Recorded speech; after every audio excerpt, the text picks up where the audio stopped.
Welcome, everybody, to another episode of Just Two Dads with my co-host and my partner in Thrive, Mr. Shawn Francis. I am Brian Altunian, and today on our episode, Shawn and I are going to have a discussion about what it means to be a parent of a special needs child, and that means a little bit of everything, right? Parenting in our post-COVID world, parenting in the 2022, parenting in this global world that we live in. So it's going to be a great conversation, and hope you stay with us for another episode of.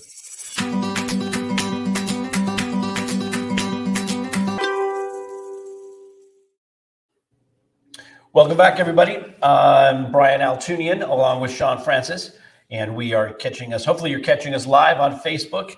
Hello, everybody. If you're catching us live on Facebook and you want to share some comments, please do so. Give us some feedback. Let us know what you're thinking. Let us know if we're pushing the right buttons, hitting the right spots. If you're not catching us live on Facebook Live or on any of our other platforms, maybe you're catching us on our YouTube channel after the fact on We Are Just Two Dads. That's our YouTube channel.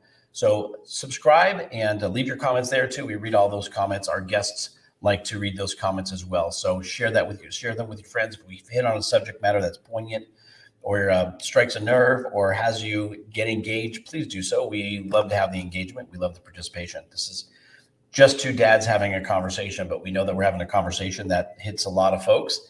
And so hopefully if it's something that inspires you to participate, we highly encourage it. If you're catching us on our podcast outlets or on WSTX AM radio down in the U.S. Virgin Islands, welcome to our listeners. We love you as well. And again, hope that you'll come back to either our Facebook posting or our YouTube channel and engage with us. It is an exciting day where, a lot of stuff happening in the world that's impacting all of our daily lives. And I cannot wait to jump into this conversation with Shawn. Just the two of us, no guests today, but it's gonna be lively. So Shawn, are you ready for the what do they say, the I don't know. I was thinking crudité, but that's an appetizer. I know what that means. You ready for the main event? For the main event? Yeah. I'm glad to be here and thankful for the opportunity and this platform that we have. It's funny, when we have these discussions, many times the topic will find us. And I think one of the challenges in choosing something like, what does it mean to be a parent or caregiver to one with special needs? If someone's not careful and they see this, it could easily be kind of glossed over, whether you're a member of the special needs community or not. Maybe especially if you are a member of the community, because you're like, what do you mean? What does it mean to be that? I know what that is. And I think that's the biggest challenge, is making sure that we touch people with the episode. But I think that it's timely, because when you're in anything, Einstein has been known to say that a problem cannot be solved to the same level of consciousness at which it occurs. So if you're in the middle of the storm, so to speak, it's hard to have an objective view and step outside. And we get used to so many things that we have adjusted to, depending on what our child or loved one's diagnosis might be, that it's so automatic that you forget some of what you've gone through, some of what you've come through.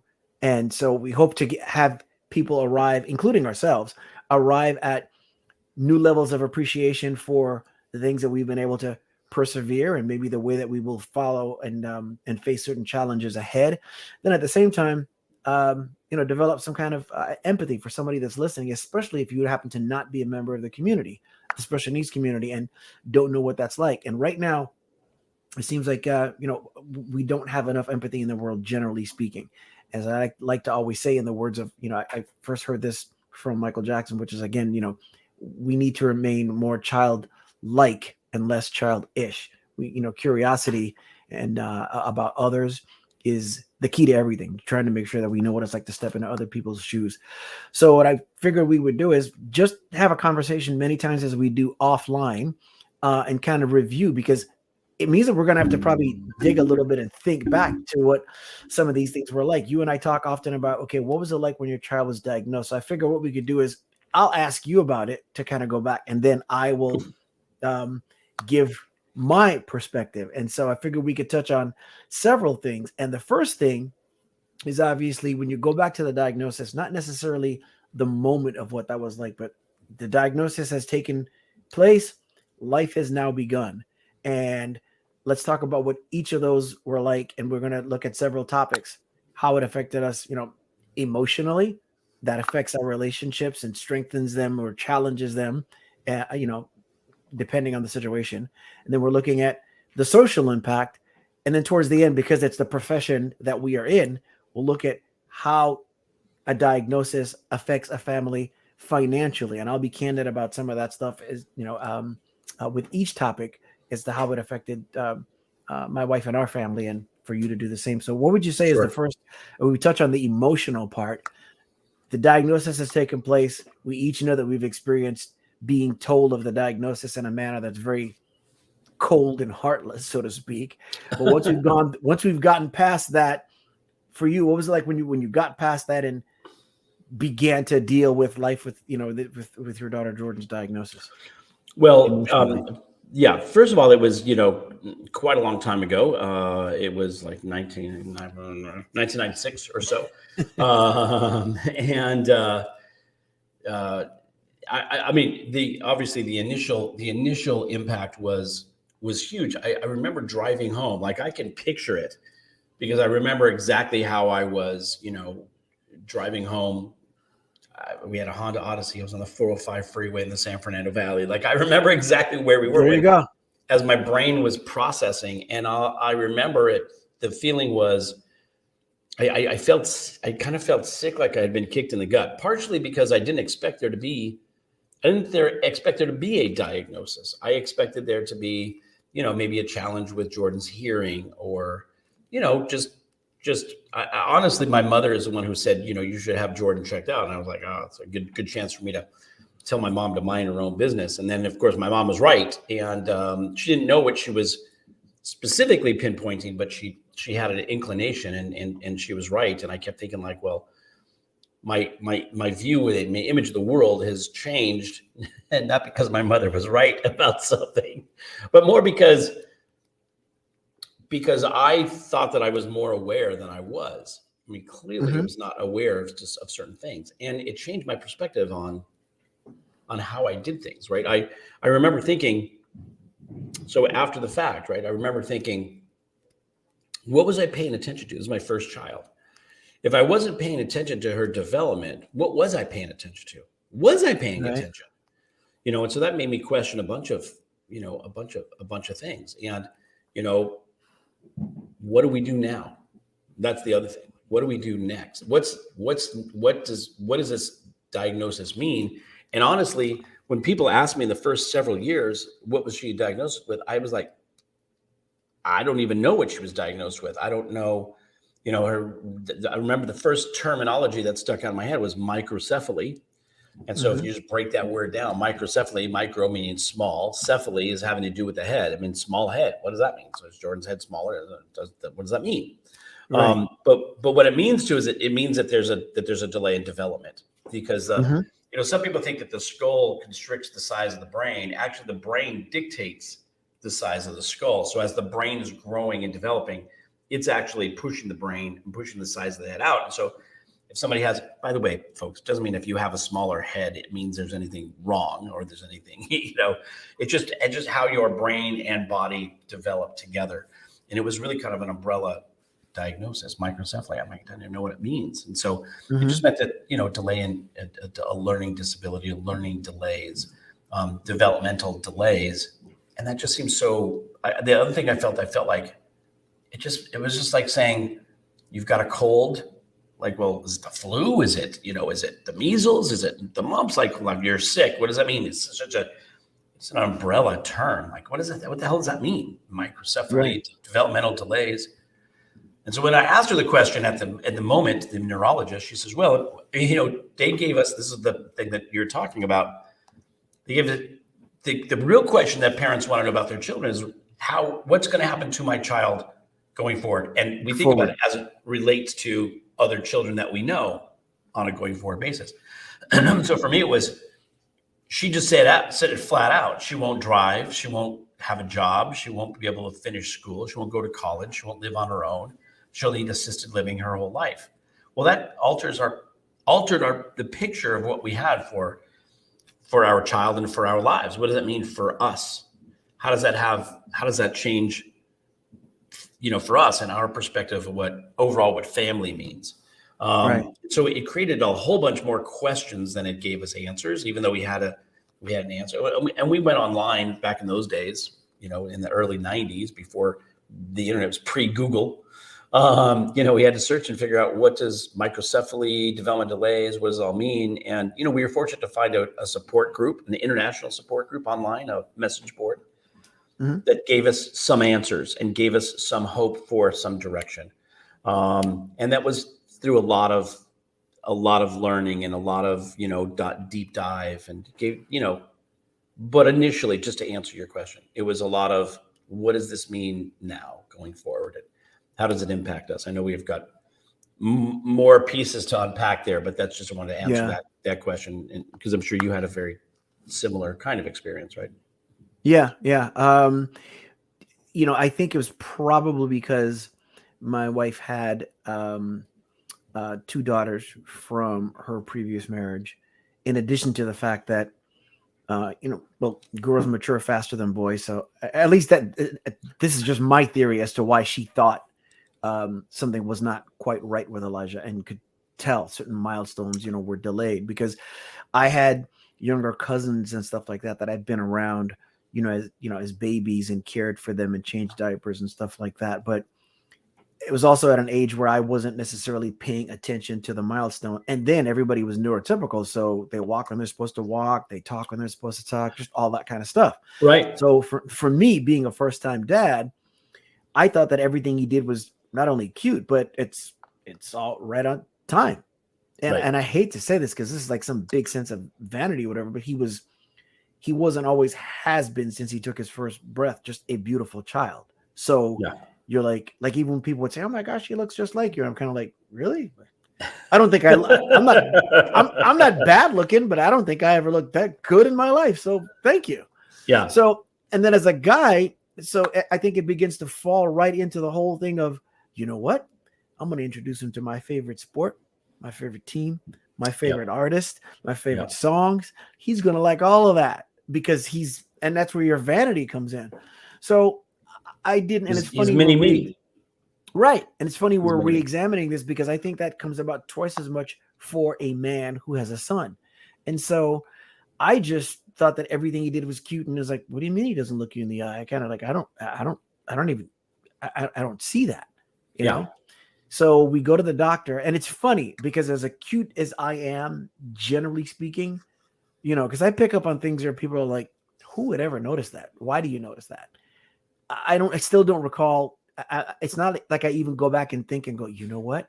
I do remember he didn't do this or he didn't do that. None of it, until it was like brought to my attention in the form of, a Manhattan phone book, bam, hit upside the head, and you're still not quite seeing it. So we went to the doctor. The doctor says some of the things that he's exhibiting are symptoms of autism, but some of those things that he's exhibiting that are symptoms of autism are also normal reactions of a healthy child. And they're like, so what does that mean? Is this a game show called How Many Ways Can We Complicate People's Lives? Right. Way number 22.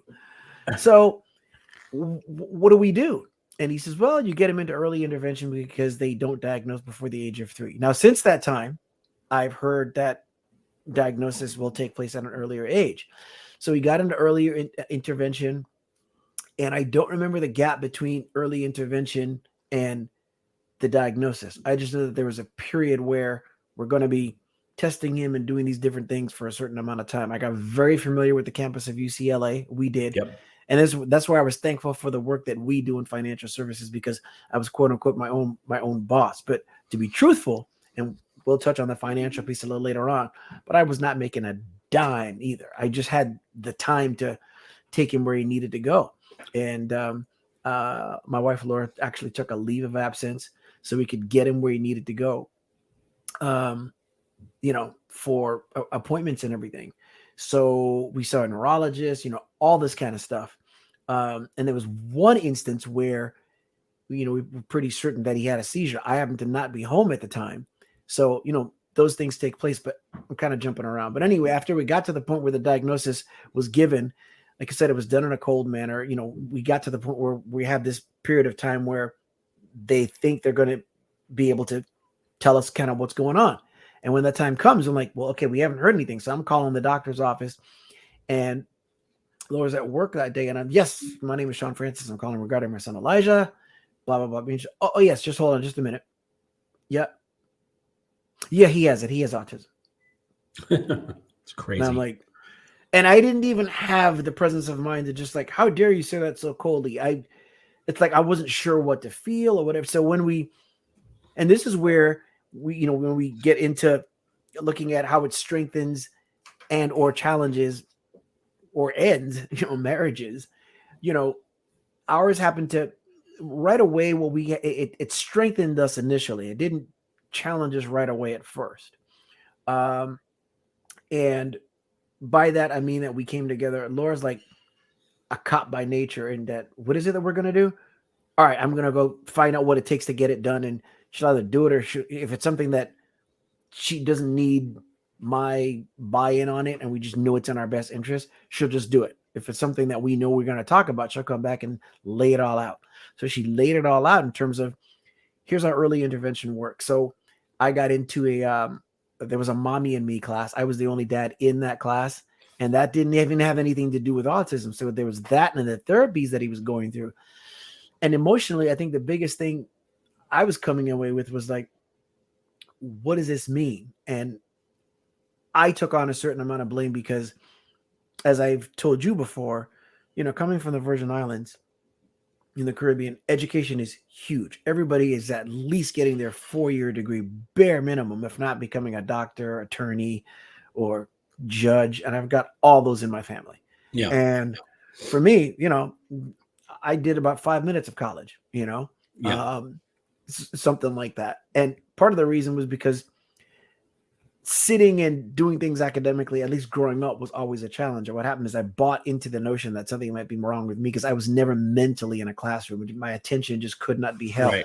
But as much testing and tutoring and everything that I had gone through, I was never diagnosed with anything. And I started to wonder, well, was there a diagnosis that's missed in terms of a learning disability? And then as a result, is this passed on to him? Is autism even hereditary in any way, shape, or form? I didn't know anything about that. Yeah. These are all the questions that I had. And, emotionally, those are the things that, that took place. And when he was really small, we just knew that the therapies and things were important, but I didn't really see things missing until we saw that his speech was delayed. Because when I say that I didn't do well academically, I baffled people because, they thought I should have been on TV or whatever. Because in conversation, I've always had trouble with my mouth being able to keep up with the thoughts that are in my brain. And I'd say things that might be, beyond my years or funny or whatever have you, all the time. So people were like, okay, he's smart, but the grades don't necessarily. And so I expected him to be able to do that. So when he was delayed in his speech and he began speech therapy, for me, see, this kind of speaks to like love languages. We, you can have two people that love each other. One person's love language is the acts of affection, another person's acts of service, and you're both saying the same thing with speaking different languages. That spoke to me in terms of a delay. And so I was like, that's when I think it really hit me a little more that he wasn't quite where he was supposed to be. And you're thinking, well, what does this mean, for the future? And for us, we weren't really challenged as a couple as much there because I had more freedom in the time. So I took him to those appointments and things like that. It was just kind of that way from, day one. It's almost, we've had a pretty good partnership in that when it comes to the battlefield of autism, in this case, I'm the athlete, Laura's the coach, where she's like, okay, we call a timeout, you put a game plan together, we agree on the game plan, I'm going to go out there on the field and execute. And every now and then she happens to be a player coach, so she can come out there in the field as well. Let's just talking about that a little bit. I mean, I think that all parents feel all parents feel this pressure, I think, to compare their children to to other children at the same Mhm. age, to the children of their family members, to their own childhood, to other peers. I remember when hearing, like, the whole thing that got my mom started with Jordan was like, oh, she's not talking, she's just kind of babbling, and at this age, she should be actually saying words. And then somebody else in my family said, well, your brother David, my older brother David, is brilliant. Like, he's in a like vice provost at a university. He was a professor at another university in Austin, Texas. He's now living in Newport, Rhode Island. Just a brilliant guy. He didn't talk for 4 years. Like, he didn't talk at all. And I had so somebody tell me that too about a family Yeah. member. So and so, your uncle didn't speak till He didn't Oh, speak. okay. Yeah, and so you're like, okay, well, so is there an issue or is there not an issue, right? And then you start looking at, well, did he, I started watching how she interacted with girls, children her age, and some people are just. I again specifically remember a bunch of girls lining up, against a garage, and they were like having a little race down the driveway. It was safe, I promise you. We were all there, but it's as dangerous as that sounds. And I remember thinking, like, somebody said, "Okay, 1, 2, 3, go!" And all the girls took off running except for Jordan, who was like a little bit later, and then she's a little delayed, and then she ran. And I thought, all right, maybe she didn't hear it, or maybe that's. By the way, I know that this is one of the after effects, I think, of all this, is I started thinking about how I process information. Mhm. And it's been a part of my thinking for the last, Jordan's now 26, for the last 25 years or so. How do I process information? I'm, to your point, you spent 5 minutes in college. I have a graduate degree. My Jordan's mom has a graduate degree. Like, we were well educated, and we process information differently. I know that sometimes something will say, something will occur, and it takes me a while to process. Sometimes that, by the way, in a relationship, that it's not a great thing, but because my partner would say something and I'd be like, not really responding right away. So I thought, well, that's just how I process information. So I never really saw it, but I think that we start comparing our children to the developmental stages that other peers, their children do, and then that's a struggle, because even if you have, right, because then we start making it mean something about us. Oh, your daughter started walking at 6 months. Wow, that's really advanced. Well, does that mean the child is the next Stephen Hawking, or is it what does that mean exactly? Hey, Matt Failer's saying hello on our chat. Hey, buddy. So I think that's one of the things. I mean, and again, I'm talking about early on. I'm not talking about a child that has medically complex issues. Matt's daughter has a medically complex issue, and epilepsy, and a number of other things. So that's a little bit different than what we're talking about. We're talking about like initial diagnosis, where our child just seems a little bit off from where we expect it to be. I'm just, again, I think for all parents feel that way, and it's the worst kind of peer pressure I think that we can experience is our children, because we make it mean something about us. Oh, our child's brilliant. Well, of course, our child's brilliant. And when Elijah was really small, those years, that's where we kind of bonded, he and I personally, because I'd take him to, the mommy and me classes. He'd have therapy at home, which Laura and I both participated in. But then he would have therapy 5 days a week in the mornings at a facility in the San Fernando Valley, Woodland Hills, the Childhood Development Institute. But in between all of that and the running around and picking up, his sisters from school, we made weekly trips, like, to the park. And I haven't revisited this thought in such a long time. He loved it. One of the things that was kind of cool and a challenge is we'd go to the park, and when it was time to leave, I would think that people were going to call the police because they thought I was kidnapping this kid, because he would act like he didn't know me at that point. Oh my gosh. He did not want to leave. He'd be like, I don't know. He'd want to stay there forever. Oh my be gosh. on the swings or whatever. And it was a challenge that I actually loved, because it was nice to see him expressing his love or desire for something. But what would take place is they became, there were parents and kids that we got used to seeing on a regular basis. And it was some time before I met any parents that had other kids with any kind of challenge. And so without the comparison even being said, And for me, it wasn't very obvious. I would look at other kids and I'd be like, my son is running his race, his pace, his life, his story. I'm not concerned about anybody else. And then every now and then, somebody's kid would do or say something, especially if they came up to me and engaged in a conversation with me.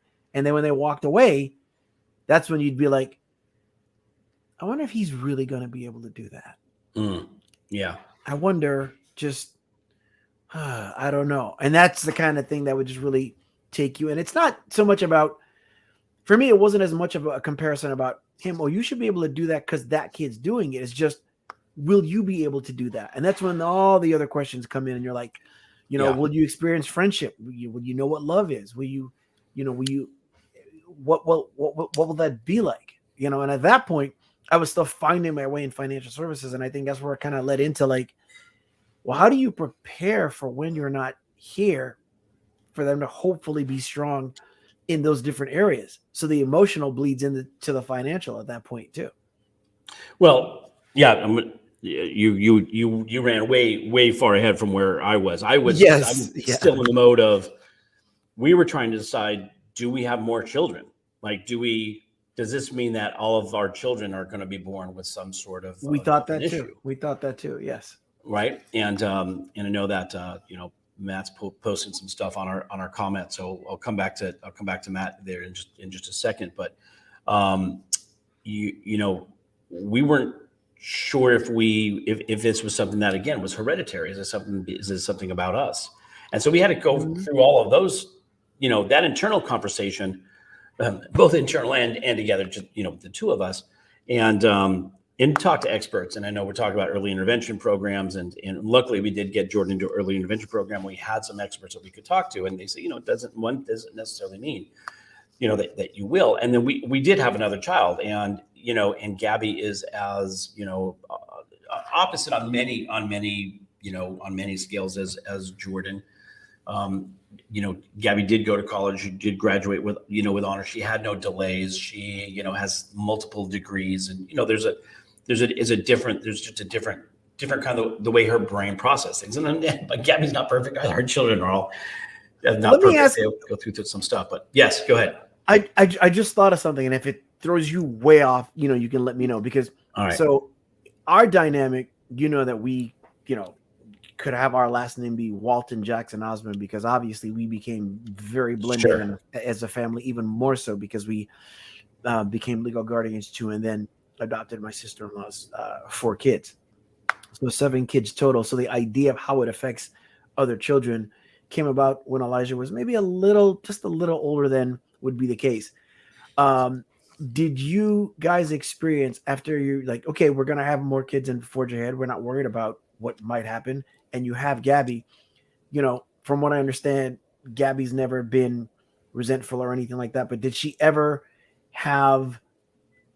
exhibit any, at least observation or acknowledgement that Jordan got different type of attention? Oh yeah. And by the way, there definitely is resentment in there too. So it's a good question. Okay. Yeah. Gabby would be like,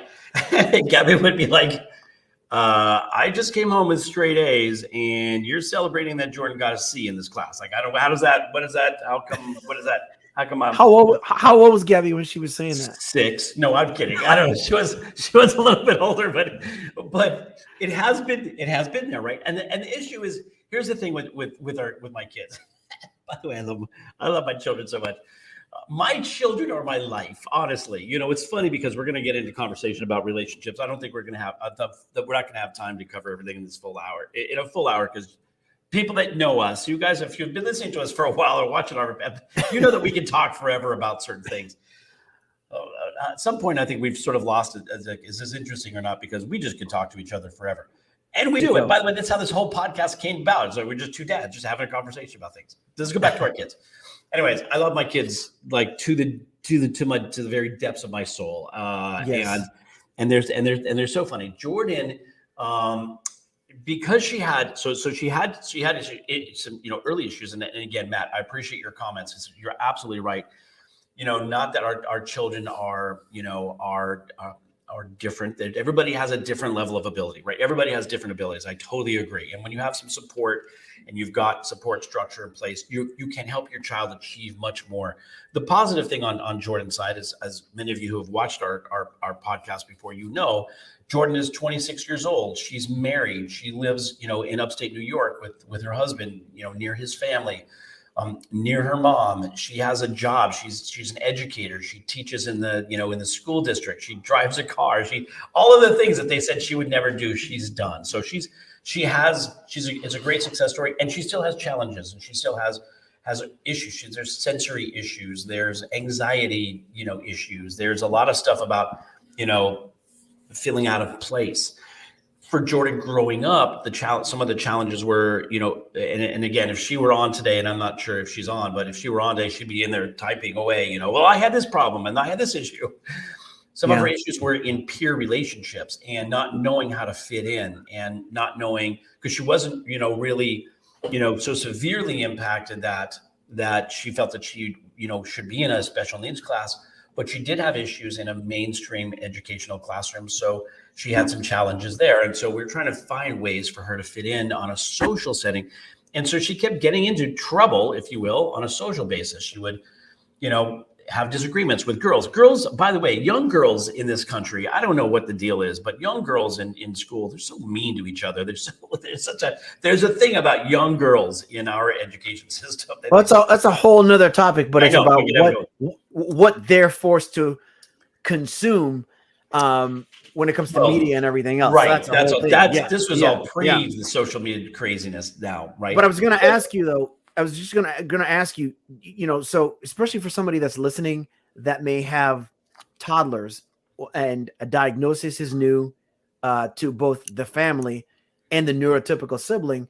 When Gabby came forth and was like, hey, I don't understand this. I've done this. There's this much recognition. Jordan's done this. There's that much recognition. How did you guys address that so that she understands that she's loved differently, but not more or less? So we were very vocal and engaging in conversation with Gabby and Jordan. And now, by the way, let me back up a step. So I wanted to answer that question, but at the same time, while we were dealing with Jordan's issues, which we were not prepared for, and as we tried to get, we just didn't know what it was going to look like. And then we had Gabby, and then my Jordan's mom, her father had a deteriorating medical condition.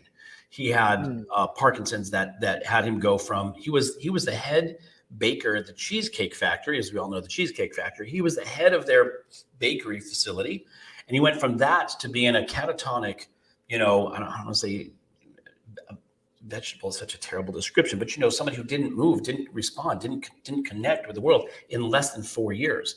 All of this while we were dealing with the challenges of Jordan, and Jordan's issues, and then Gabby, and so we had a lot of pressure, a lot of strain on our relationship, and we got divorced early.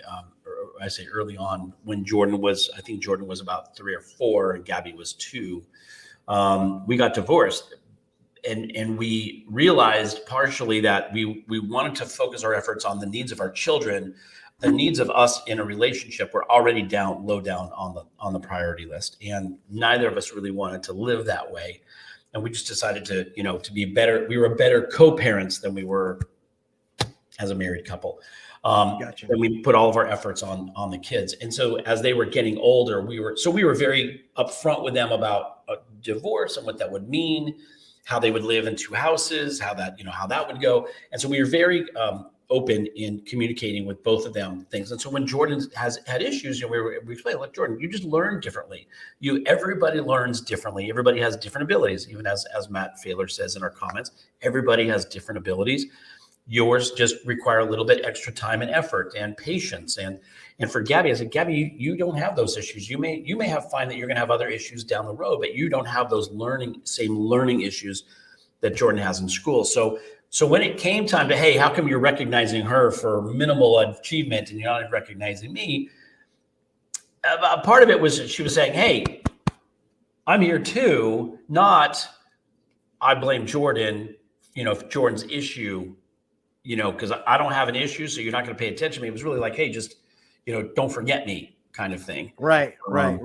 And that's a little bit different, right? You guys should take credit for that too, because for her to be able to distinguish the difference between, hey, don't forget about me, as opposed to, hey, as opposed to coming from a human, natural standpoint or perspective, as opposed to just being some brat or whatever. Make sure that in your hindsight, you guys give yourself credit for that too, because for her to be able to distinguish one versus the other, that has to come from the example that you guys set.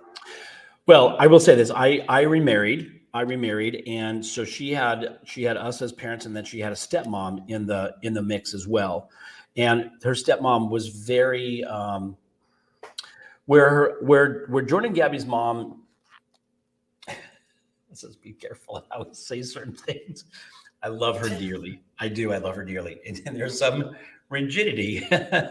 There's some rigidity there to how she deals with the world. And by the way, her own personal situation, her own family situation, all played a role in how she dealt with the world. There was certain rigidity there, and then my second wife, Laura, who was very open and communicative, and easy to go to, easy to have conversations with. It made the conversations much easier. Having a triumvirate of parents just made the experience different. I want to say it made it better for the children, because they had somebody to bounce off who could relate to them on a level that had meaning for them. Right. And so I appreciate you giving credit. I mean, really it goes to Laura as well for being able to to support both Gabby and Jordan. And by the way, I was going to say this: Jordan was very difficult. They went through very difficult years all through high school with her, because the social aspect of school was important for her, more important than the learning piece of it. And that was a challenge. And so she was, and kids in high school, this is hormones and everything else going on. This is already you're dealing with it now, or about to deal with it, in a big and scale. You're right on cue, because we are, and I'm glad you turned to the social, because we talked about the emotional piece. Now go ahead and let's. I'll just finish. I'll just finish. Yeah, where Gabby was, Gabby was easy to flow. She had friends. It was easy. Jordan had difficulty making and keeping friends, and the more she had difficulty making and keeping friends, because they didn't really understand her. They didn't really know how kids are not. They're so not evolved to be tolerant, And in fact, if anything, they're probably the most intolerant group early on when it came to differences between them and their peers. Still are. I think high school is, but that's why we had, you have all these groups, all these clubs, all these, people who hang out together in high school with a similar mindset. And then they always, somebody else is some other group is the fault. What's the line from Ferris Bueller? The geeks, the nerds, the dweebs, all of those. Yeah. She keeps like defining all these groups. And so for Jordan, it was always a challenge. And then what happened between her and Gabby is that she would bring those challenges home and then, kind of take it out on Gabby. And so, they had a very challenging relationship early on. And the thing of that Gabby learned, which I absolutely love, is really empathy and tolerance. And so Gabby has this massive heart that, like me, she'll cry on she'll cry on cue, and she'll cry if I raise my voice. She's very sensitive, but part of that sensitivity is because of her empathetic state, knowing that Jordan has challenges and she's seen it come into their relationship. And right, and from a social perspective, they live their own lives. They physically live very close to each other. I don't think they're still yet of that age where that tight sisterhood component is fully there yet, but partially because Gabby's now living in Israel, teaching English in Israel for the next year or so. And so they're physically, apart, but eventually they will, because there's a love there, deep, deep love and understanding, and they will end up being each other's greatest allies and support down the road. Mm-hmm. But it was not without challenges early on, and we had an environment where we were trying to be as supportive of their differences and their individual abilities as we possibly could. So, anyways, I don't know if I answered your question, but socially, again, challenges for Jordan, and And, and I think any child who's in high school, here's the challenge that parents have when their kids are in high school. Your kids are trying to fit in, and they're trying to fit in, and they're going to be drawn to the group of folks who accept them. So if your child happens to be wearing all black one day and the goth group, it pays attention to them and gives them something that we as people all need, which is attention, acknowledgement, recognition. Be seen and heard, as we say. Yes. Seen and heard. They're going to drift into that. If it's the kids who are smoking out on the alleyway cutting class, they're going to be drawn to that because there's an acceptance. Sports kids all kind of hang out together. Kids in cheer hang out together. The kids in dance hang out together. The folks that are in drama all tend to hang out together. And wherever your child feels more accepted, seen, heard, and gotten, that's where they're going to be drawn. And if they don't, that's where they drift. And so for us as parents, our focus is, luckily Blake, my youngest, who's 14, a freshman in high school, he plays baseball. So he's part of that sports group, the baseball group first, the sports group on a little larger scale. And so he's now, by the way, boys and girls sports, right? So he hangs out with the girls soccer players and, the boys basketball team as well as the baseball team. So there's a group that he feels very comfortable with, and we feel, good that he's aligned with a group that's focused on achievement and goal-oriented. But most parents, I think they get concerned when their kids drift, and their drift is probably more related to the idea that they're not feeling a sense of belonging to any particular group, and then they will bounce like a pinball and try to figure out. And for our children with special needs, it's really where we need to be able to spend a lot of time, hopefully get some support on campus to make sure that our child feels that they belong to some group. Last thing I'll say, Shawn, I promise, and then I'll let you talk. But for Jordan, being part of a special needs community on campus she resisted it more than she accepted it. She didn't want to be part because she knew that she didn't have, severely complex issues. She knew that she had some issues, and then she had some success at a mainstream level as well. And so she felt like she didn't want to be, labeled, if you will, or have an aid, because the aid provided some sort of stigma around that. And so she didn't want to feel, because she didn't want to be made fun of by those people that she had become friends with. She didn't want to have the stigma. She was aware enough to know that it meant something, but she couldn't articulate what it meant. It didn't feel comfortable to her. So for parents who are dealing with kids in high school, the key is to pay attention to what's the group of children that, that your child feels drawn to and feels a part of. And it's possible that they're fulfilling some need that your child has that, has them feel accepted, seen, gotten, and heard, Yeah. So I just wanted to bring that to conversation. Gabby played soccer as well in high school, but she had a bunch of girlfriends that she knew from 6th through 12th grade that they all hung out together. They all did stuff together. They decorated each other's lockers on birthdays. It's a very social group. And that was an easy group for her to drift and hang with all through her high school years. And in college, she had another group of 12 girls that she hung out with. They ended up being roommates later on, and they are still incredibly close now that they've graduated college. They started and graduated college together. So Gabby was really part of a focus on being part of a social group that accepted her for who she, for who she was and her generosity. So again, parents need to think about how we pay attention to our kids' social, their social vibe and how they're feeling as they go through this. Yeah. And what's true about that is that,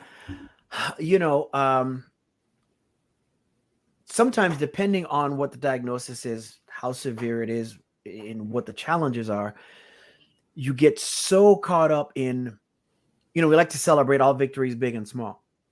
Sometimes you can get so focused on the small victories that you don't even stop and acknowledge the potential for the big ones that might be left out. So for us on a social level, the biggest challenge was, to begin with, the most tangible, salient thing was meltdowns, especially at a time when, in Elijah's life where we couldn't say, this is probably going to happen.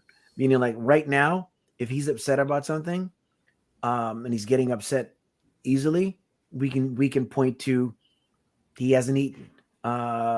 He didn't get much sleep. But there was a certain time in life where, you might not necessarily know why. For the first couple of years of his life, I was used to driving a car like this. For those that are actually looking, my hand in front on the steering wheel, on the other hand back behind me in the baby seat, with him holding my finger with his hands because he's that small and he's a baby, because he'd start screaming and I would have no idea why. And I just want to comfort him. I'm driving and I'm like, it's okay. It's okay. And I'm like, why is he crying like that? And sometimes it'd be like he was in pain. And for the first couple of years of his life, anytime that he cried, I cried, and it wouldn't matter why. I just couldn't stand to see him, upset. And, Laura went from the first couple of years just thinking that was just so sweet and vulnerable and sensitive to, oh my gosh, get a grip. So, because I was just like, I couldn't figure out what it was. And then when he's generally happy, you're kind of, all right, you're just, you're cool with that. And you don't even think for a while. You want to get so the other thing that would happen is when we go to school, I'd drop him off at school, and the school and the district and everything, they were so accommodating. And, in pre-K and kindergarten, I drop him off and they allow me to go to the classroom with him, and gradually, I'd leave the classroom eventually.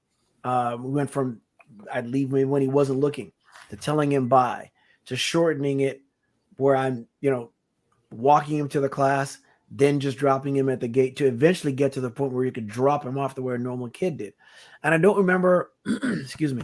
So when we look back on years and stuff, I don't remember how long it took to get to the point where we drop him off normally.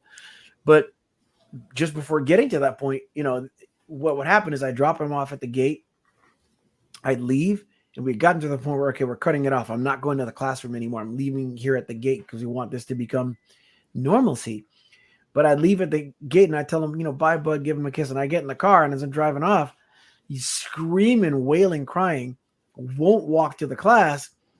And I drive around the corner, and what would happen is, especially if he sat there and really cried and just wouldn't go, there's one instance where, and the way the school district works, I think like if a child is in a situation like that, you can't like grab them and pick them up. So he's on the ground crying, and I drive off, and I'm hearing him, and I pull over and I sit there and I wait and I wait.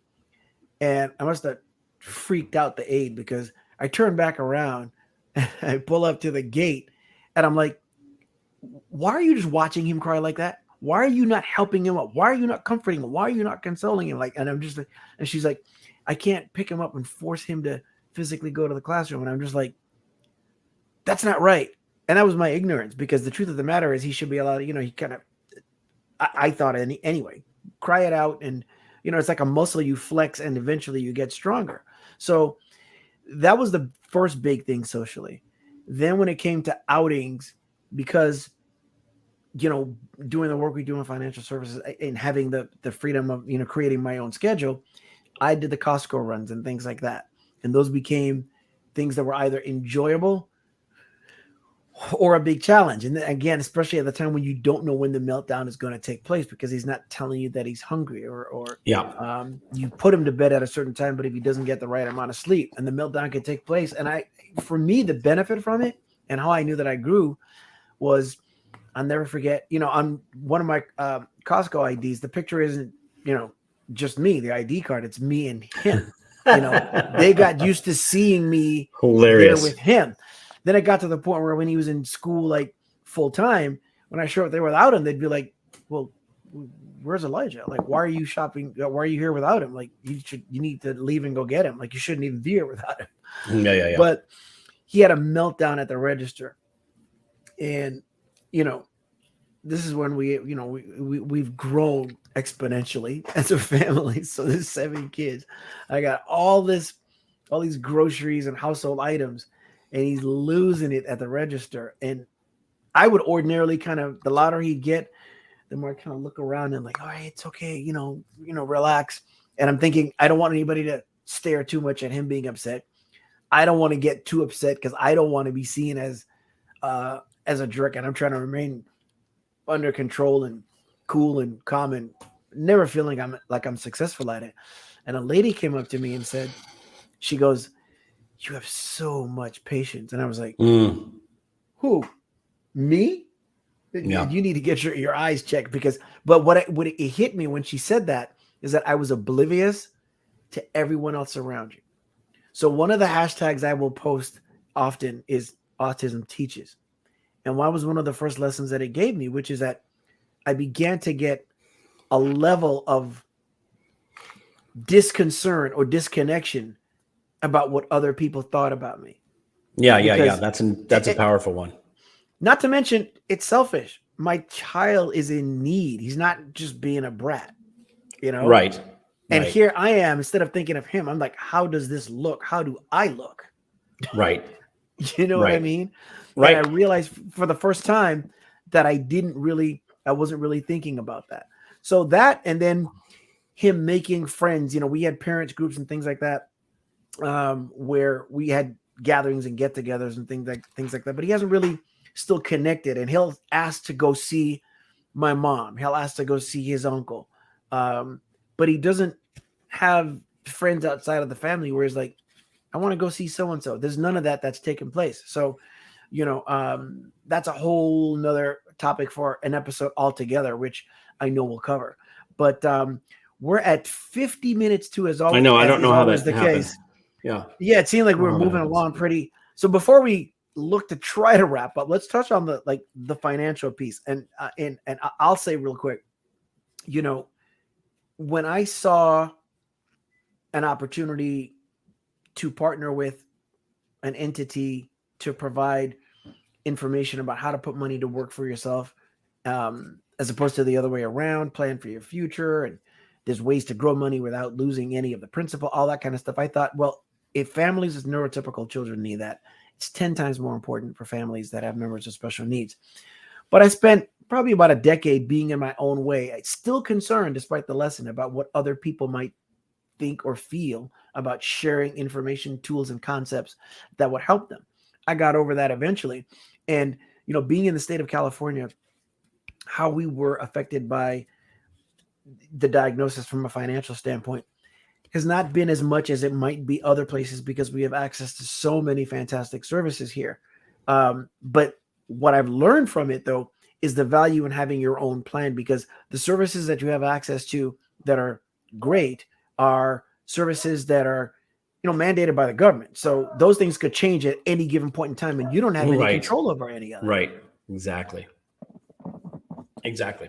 Yeah. Putting something in place so that so that you're not dependent on, a lot of times, again, folks in traditional families think that they're going to rely on a 401k for their retirement because that's what everybody does. And that's what's been given to them. That's what they do. And they think but they don't really understand the limitations of a 401k. They don't understand the tax ramifications. They don't understand, how it impacts your Social Security down the road. Like, there's a bunch of things that people don't understand. Like any government program, you're looking at it, you're like, well, I don't even know.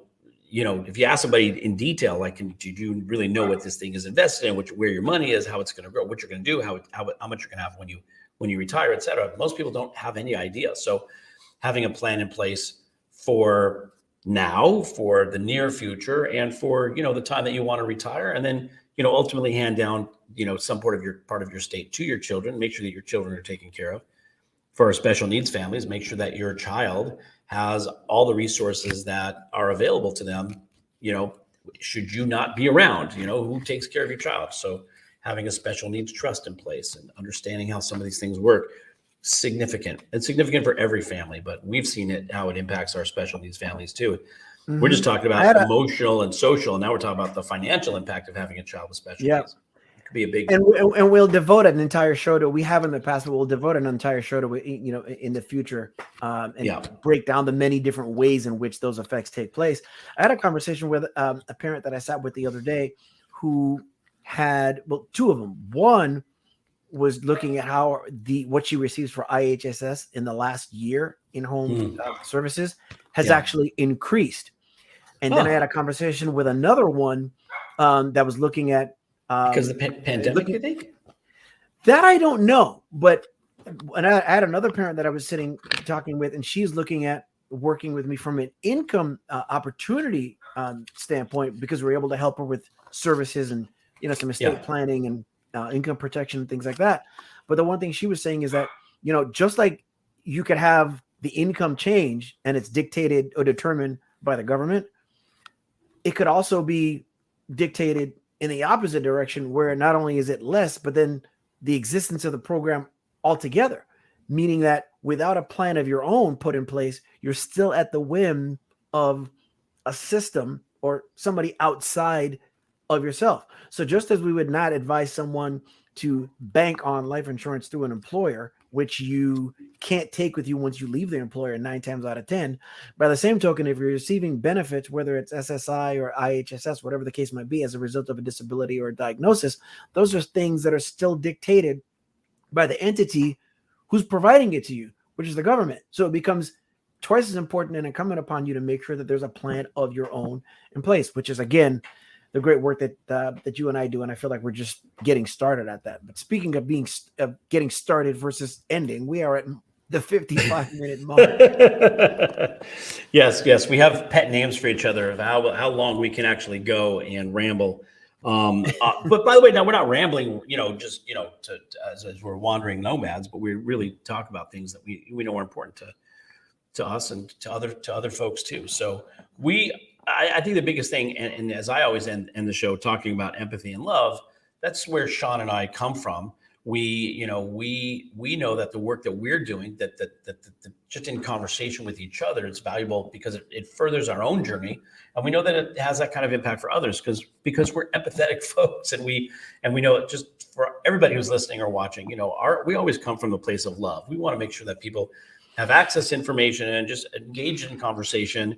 We have a lot of folks who watch our show regularly, who contribute regularly. We greatly appreciate Shawn Hall in Hawaii, who keeps us on track. And, even though that's hard to do, reminds us of what it means to be a partner in a conversation. And so we love Shawn Hall dearly. And just for everybody to know that you never know what somebody else is going through. So be empathetic. Right now, we need a lot more empathy in the world. And then whatever you're doing or seeing, if you look through the world, at the world through the lens of love, the world just becomes a better place. And we all need that right now, whether you're here at home in the United States or in the Ukraine or Poland or Europe or wherever, or the Middle East. There's been some challenging things going on in the Middle East this week as well. So a lot of stuff's happening in the world. Be a little more empathetic and share love wherever you can. And we're all one big family. We want to continue doing that. And on that note, Shawn, I'll leave it to you to wrap us up and out. Most definitely. I'm again thankful for this platform and opportunity to do what we do and just have an enjoyable conversation and talk about some of the things that may be uncomfortable to talk about at times and dare to add value to other people. I want to thank the women in my life without whom I could not be, literally, figuratively, and more, which is my amazing mom, Janet, and my wife, Laura. And I want to encourage everybody again to make sure that we increase our curiosity. Let's raise our consciousness, get more curious about what it's like to be in other people's shoes. Remember, you could be born anytime, any place, and literally anytime, meaning anytime in history, right? Which has more bearing for some than others, depending on your nationality, and any place on this planet. If you happen to be born in a place and live in a place where you have some level of freedom, or the definition of freedom is one that still allows you to pursue your goals and dreams and have nothing in your way but the space in between your ears, give thanks for that and consider those that don't have that. And remember that we all have and need the same thing, special needs or not, which is to be seen, heard, and know that you matter, and know that you are loved. And with that said, thank everybody for tuning in, and we'll see you next time. And we love you. We love you. Thanks, everybody.